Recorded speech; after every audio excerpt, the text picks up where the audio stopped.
Oke, sekarang saya menjelaskan apa yang disebut sebagai Kundalini Syndrome. Yang disebut Kundalini Syndrome itu adalah kondisi ya di mana kita mengalami hal-hal yang tidak mengenakan sebagai akibat dari Kundalini tertahan di perjalanan. Jadi saya tunjukkan kan, kalau kita bicara ya, nah dia kan dari sini ya, posisinya dan naik ke atas. Nah, seumpamanya dia berhenti ya lama di pinggang, kemudian dia produksi energi ya lama di pinggang. Yang terjadi apa? Pinggang panas terus menerus dan tentu saja mengakibatkan rasa tidak nyaman, ya terganggu ini. Oh, duduk yang dada panas ya, mau tidur juga panas gitu, dan lama-lama tentu berasa jadi nyeri. Ya kalau dia naiknya sampai setinggi di belakang punggung misalnya, itu kan akan mengakibatkan tekanan berlebih di daerah dada ya, misalnya dia setinggi ini. Nah, bisa mengakibatkan jantung kurang nyaman gitu. Nah, hal-hal seperti gini yang sering disebut sebagai Kundalini Syndrome. Tapi jadi Kundalini Syndrome itu bukan penyakit ya, ini yang perlu diingat. Jadi kalau misalnya orang merasa panas-panas kemudian dia cek temperatur badannya, bener naik temperatur badannya, itu bukan Kundalini Syndrome ya, bukan, itu penyakit.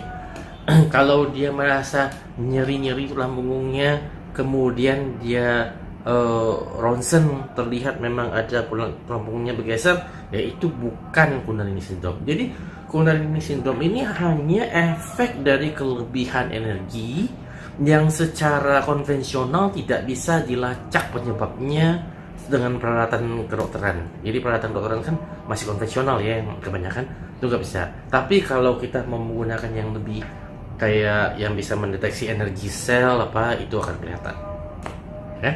Nah, jadi itu yang disebut sebagai Kundalini Syndrome. Untuk menghilangkannya relatif mudah sebenarnya. Bisa dinaikkan sampai mentok kepada otak, atau bisa diturunkan kembali sehingga keluar dari jalur tulang belakang. Nah, karena aslinya dia posisinya Kundalini ini dia berada di dalam pembuluh kapiler yang tidak jauh dari tulang ekor ya. Jadi otak kita produksi cairan, kemudian cairan ini turun ke bawah ke lewat tulang punggung. Nah, di bawah itu diserap oleh pembuluh-pembuluh kapiler ya. Nah, salah satunya itu Kundalini ada di situ.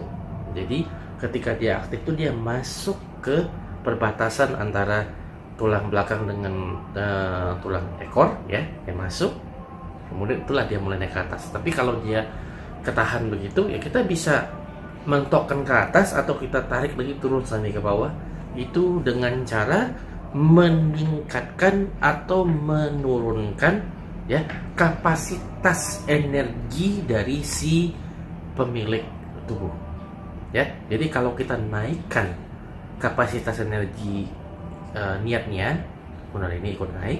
Kalau kita turunkan kapasitas energi niatnya, Kundalini ikut turun, bahkan bisa sampai kembali ke tempat asalnya ya. Jadi itu cara penanganannya. Tinggal orangnya lebih prefer ke arah mana gitu. Nah, kemudian kita akan bicarakan soal membangkitkannya ya. Apakah membangkitkan Kundalini itu mudah atau susah? Oke, kalau Anda mulai dari nol, benar-benar nol, jelas susah. Apapun ya yang pelajari yang mulai dari nol itu pasti susah ya. Memang tiap orang punya tingkat kesulitan yang beda-beda, tapi tidak ada istilahnya yang bisa begitu cepat sekali kalau kita mulai dari nol. Akan tetapi ya, kalau kita belajar dari nol, latihan dari nol, itu keuntungannya adalah kita akan jadi tahu seluk-beluknya ya. Nah, kita benar-benar merasakan perjalanannya. Jadi secara garis besarnya akan jauh lebih bermanfaat untuk perkembangan diri sendiri ketika kita belajar ya sesuatu dengan bimbingan ketimbang dibantu begitu saja ya. Seperti orang kalau lebih baik belajar cari uang daripada terima harta warisan begitu aja. Oke, nah Kundalini juga begitu.